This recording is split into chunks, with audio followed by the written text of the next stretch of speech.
En este capítulo hablaremos sobre el arte barroco, un estilo que surge en Italia, en Roma, a partir del siglo XVII y se extiende hasta el siglo XVIII. Bien, toma, como ya dijimos, a Roma como su eje principal y luego se expande por toda Europa, como casi todos los movimientos artísticos anteriores. Surge en un momento de profunda crisis del cristianismo,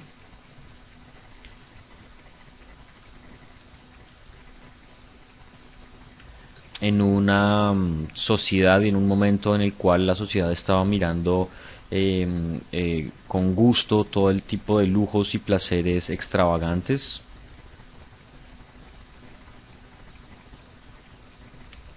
Y también por una necesidad y una serie de conceptos y actitudes espirituales y problemas religiosos. Así que todos estos elementos son los que cruzan a la sociedad europea del siglo XVII y XVIII. Vemos pues la cúpula de la Catedral de San Pedro en Roma. Esta cúpula fue diseñada por el artista Miguel Ángel. Es una cúpula novedosa para la época y aunque puede llegar a parecerse un poco a la cúpula de Brunelleschi en la Catedral de Florencia, esta cúpula introduce a las claras el estilo barroco en Italia. Y luego, como dijimos, en el resto de Europa. Esta cúpula fue construida hacia el año 1546 hasta el 64 y la basílica como tal, la Basílica de San Pedro, fue construida entre el 1506 y el 1626. Aquí estamos ante la fachada de la Catedral de la Basílica de San Pedro. Esta fachada fue diseñada y construida por Carlo Maderno. Vemos que tiene un frontón central y a la vez todo un ático coronado por una cantidad de estatuas aquí emplazadas. Como vemos, fueron proyectos que llevaron muchísimo tiempo en su construcción, ya que esta mismísima fachada fue construida entre los años 1607 y 1620. Como podemos ver, hay una serie de columnas con reminiscencias en el arte griego y romano, unos capiteles corintios. Por supuesto, el tamaño es absolutamente imponente. También se regresa un poco al uso de los arcos de medio punto que tanto auge tuvieron en la época romana. Muy bien, justo debajo de esa cúpula realizada por Miguel Ángel está este baldaquino. Se trata de una especie de templo, un templete, como ustedes pueden ver, es bastante grande, coronado por una serie de ornamentos realizados en madera, oro y bronce. Y aquí una de las características fundamentales y más particulares del arte barroco, por lo menos de la arquitectura, estas columnas que son ciertamente curvas.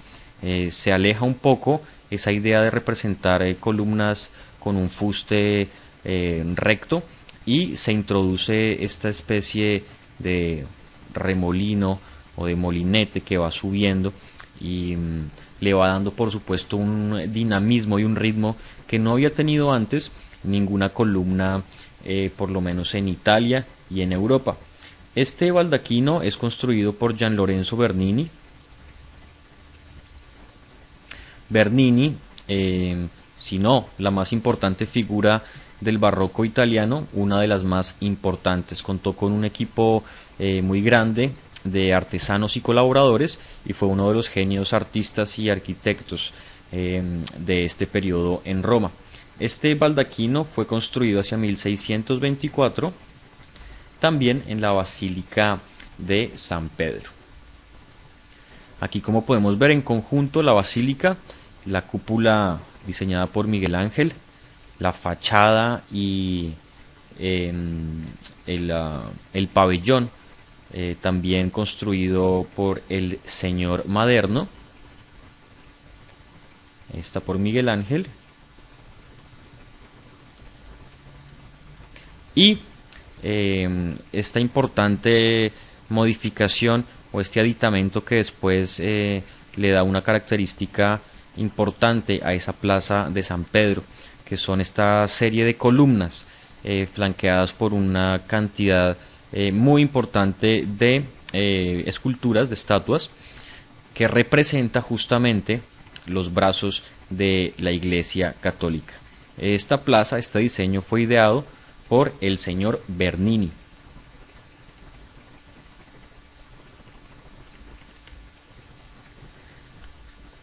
Muy bien, estamos ante una de las más representativas esculturas de la época barroca. Se trata del Éxtasis de Santa Teresa.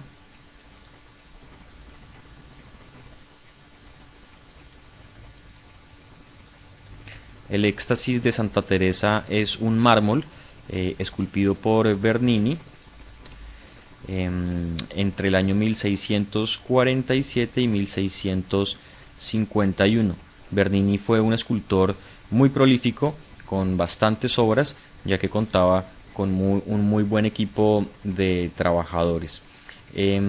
Como podemos ver, se trata de los relatos que hacía esta carmelita española, en donde describía que un ángel le cruzaba por el pecho con una daga dorada, con una flecha dorada, símbolo del amor divino.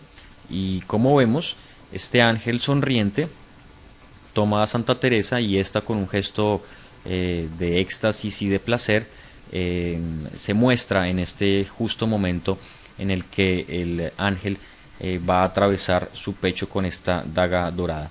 Esta escultura, a lo largo de los años, de los siglos, ha tenido bastante controversia porque es evidente su erotismo y sus referencias sexuales.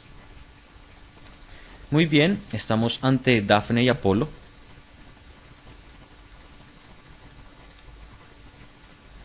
También una escultura de Bernini.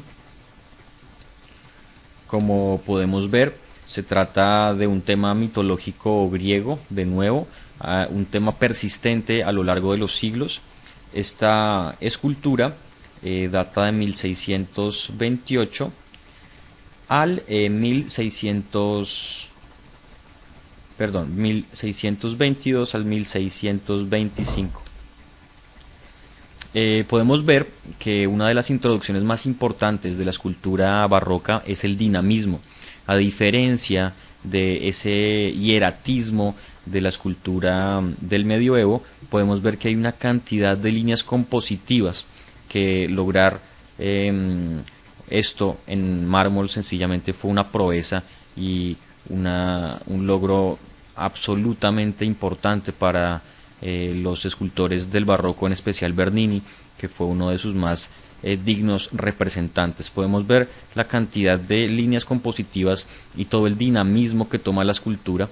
Se trata pues de un pasaje de la mitología griega, tema recurrente en los artistas del barroco también. Muy bien, estamos ante otra representación del David. Esta vez es de Bernini. Habíamos visto en capítulos anteriores el David de Miguel Ángel y el de Donatello. En este momento vemos el de Bernini. Un David esculpido entre los años de 1623 y 1624. Como podemos ver, muestra uno de los elementos más significativos del barroco, y es ese realismo y naturalismo que buscaron tanto pintores como escultores. Ya no se trata de una figura absolutamente idealizada y atléticamente perfecta, sino que por supuesto se trata todavía el cuerpo humano como algo esencial, pero se busca la expresión, se busca ese dinamismo y esa representación más fiel a la realidad. Podemos ver como el gesto de el David, que apunta con su honda al Goliat, es un gesto de absoluta firmeza, de fuerza, que está mirando firmemente a su oponente, que por supuesto no aparece en el conjunto escultórico, es simplemente el David con su honda, pero sin duda ese Goliat nos lo podemos imaginar enfrente de esta escultura del David, esta vez de Gian Lorenzo Bernini. Y con esta imagen de Bernini también los invito para que nos acompañen en la segunda parte de este estudio del arte barroco.